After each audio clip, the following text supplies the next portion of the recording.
तो चलिए सीधा रुख करते हैं। हिमाचल के मुख्यमंत्री जयराम ठाकुर बोल रहे हैं।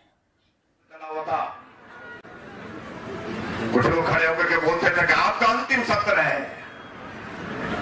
कि आपकी सरकार का अंतिम सत्र है, अगली बार हम आएंगे। मैंने कहा बैठो तो सही, आएंगे कैसे? जब आने देंगे हम तब आएंगे।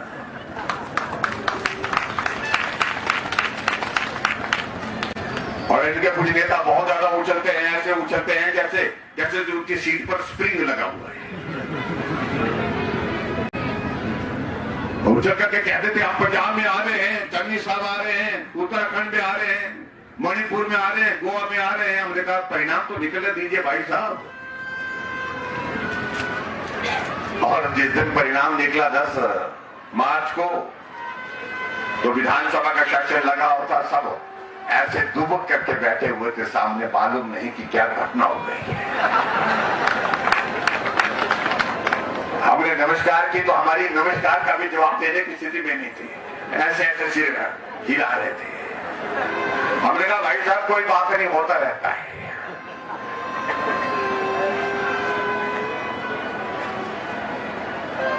हमें उछल उछल के कहने वाले लोग कि भाई चन्नी साहब आ रहे हैं, चन्नी साहब ऐसे गए कि 2 जगह से चुनाव लड़े, दोनों जगह से निपट गए, दोनों जगह से हार गए। और एक और नेता होते तो पहले हमारी पार्टी में हुआ करते थे, बाद में कांग्रेस पार्टी में चले गए, जो हमेशा मंच पर आते थे और ताली का जिक्र करते थे। तो वो ताली बजाते बजाते तीसरे स्थान पर रह जाते थे। सिद्धू साहब आप समझ गए ना?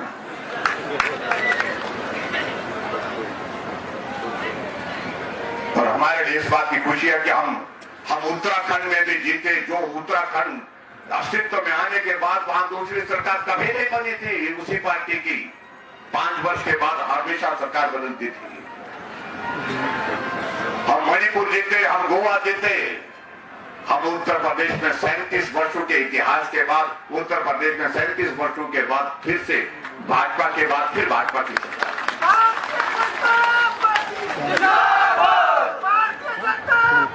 ये 4 प्रदेश हम थे, चारों जगह वापिस आए। और अब तो मैं कांग्रेस के मित्रों को ये कहना चाहता हूं, तो तुम बहुत शोर डालते थे कि यहाँ बारी बारी होती है, बारी बारी का काम खत्म हो गया, अब हमारी बारी है, हमारी ही बारी रहेगी। देखना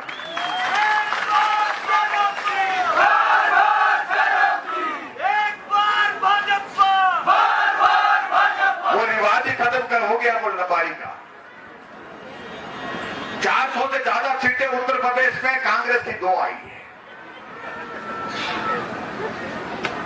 और कुछ आजकल और एक पार्टी आ रही है, वो बहुत शोर डालने की कोशिश कर रही है। उनको ऐसा लग रहा है कि जैसे दिल्ली मैदान है, पंजाब मैदान है, तो हम पहाड़ पर भी चढ़ जाएंगे। मैंने कहा भाई साहब सांस भूल जाएगी इधर तो। यहाँ जब चढ़ना पड़ता है, उतरना पड़ता है तो मालूम पड़ता है। यहाँ तो मामा और भांजे ही जा सकते हैं, आपकी बस की बात नहीं है।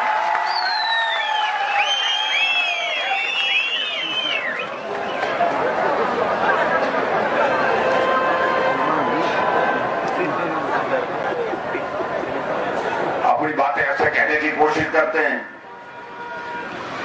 बड़ा दिलचस्प बात सुना रहे थे हमारे, मैं एक दिन देख रहा था सोशल मीडिया में, एक हमारे सरदार भाई साहब पंखे के नीचे बैठे हैं और पंखे को रस्सी से घुमा रहे हैं। कहने के लिए तो वहां पर बोल के हम 300 यूनिट फ्री देंगे, जब बिजली आती ही नहीं है तो बिजली का बिल कहां से आएगा भाई?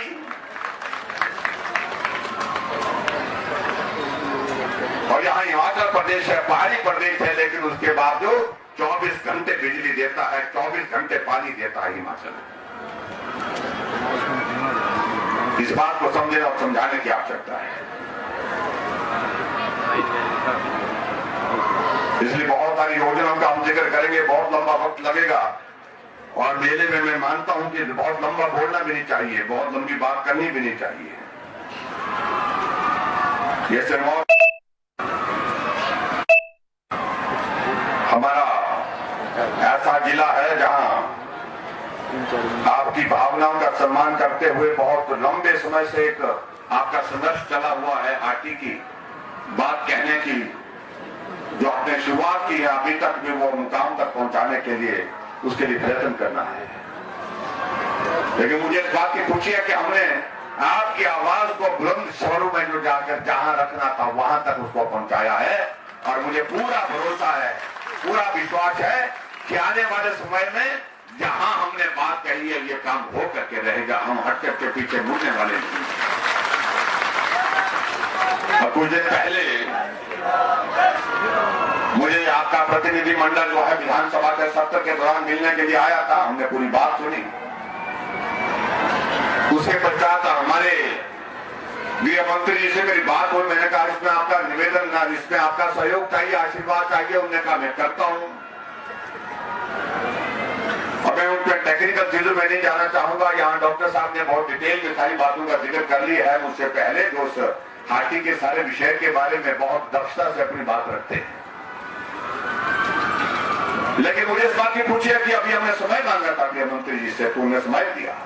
हम सब लोग गए और मिल करके आए। उन्होंने कहा कि सारी औपचारिकताएं आपकी लगभग पूर्ण है और बहुत जल्दी आने वाले समय में हम इस निर्णय को लेंगे और निर्णय लेकर के आपका जो लंबे समय से जो एक मुद्दा है उस मुद्दे का समाधान करेंगे। और हमें पूरा भरोसा है, मां बिरयानी का भी आशीर्वाद और सबका भी आशीर्वाद, उसके साथ हम आगे बढ़ेंगे, इस लक्ष्य को पूरा करेंगे, ऐसा मुझे पूरा भरोसा है।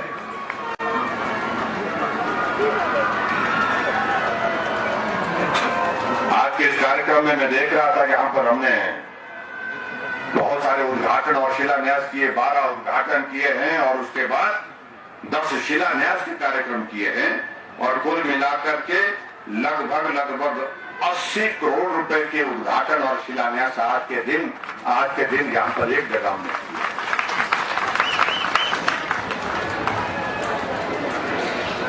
उसके लिए मैं आप सबको बधाई देता हूँ। मैं उन योजनाओं का जिक्र करूंगा तो बहुत सारा वक्त लगेगा और ऊपर से मुझे लगता है कि मौसम भी इशारा कर रहा है।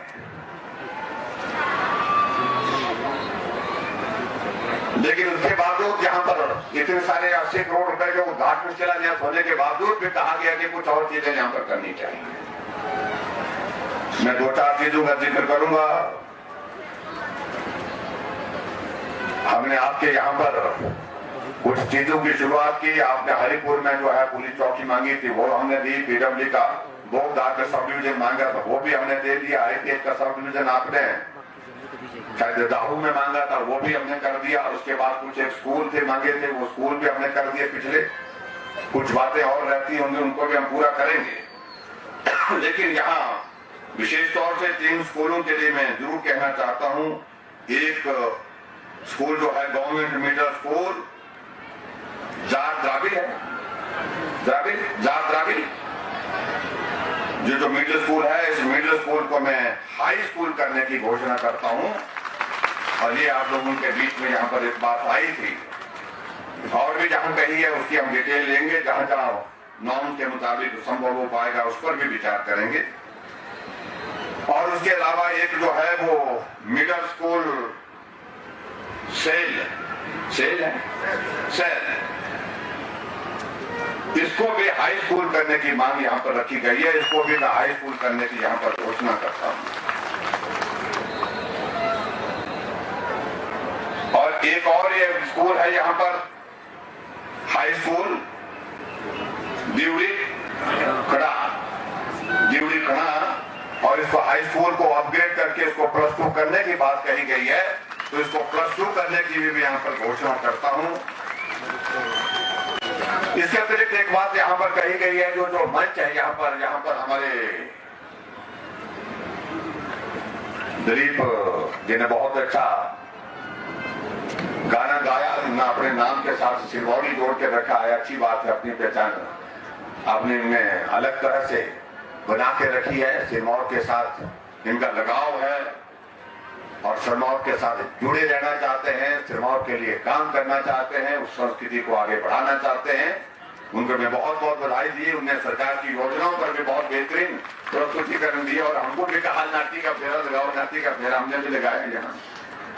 उनका धन्यवाद। और मुझे इस बात को लेकर के खुशी है कि कहा गया है कि यहाँ पर कि स्टेज यहाँ पर होना चाहिए ठीक तरह से व्यवस्थित ढंग से, और इसको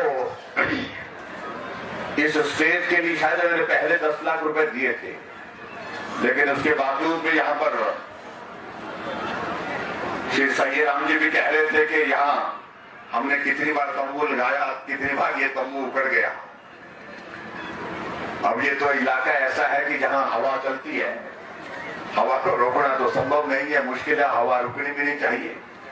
लेकिन आपका ये स्टेज ठीक बने, स्थायी रूप से बने, अगर इसके लिए हमने 10 लाख रुपए पहले दिया है, उसमें अगर कमी है तो 15 लाख रुपए में और देने की घोषणा करता हूं, ताकि ये स्टेज तो कम से कम स्थायी रूप से यहां पर बन जाए। ये मैं आपके बीच में कहना चाहता हूं। बस आप बैठो बैठो बैठो। एक और बताया है ना कि भी एक हाई स्कूल जो है चौरास है, इसको +2 करने की बात कही गई है। नॉर्म्स में आना चाहिए, नियमों में, यानी कि पॉपुलेशन और बच्चों की संख्या के हिसाब से। तो इस स्कूल को भी मैं +2 करने की यहां पर घोषणा करता हूं। आगे बढ़कर के एक बात और कही है कि एक पटवार सर्कल का जिक्र किया गया है यहाँ पर हरिपुर धार के अंतर्गत, और इसमें कहा गया कि ये खुलना चाहिए। ये भी शहर का है, शहर का है, तो शहर के इस पटवार सर्कल को भी खोलेंगे, ये भी मैं आपके बीच में कहना चाहता हूं। और इसके अलावा एक और चीज को लेकर के यहाँ पर कहा गया है कि यहाँ पशु औषधालय जो है वो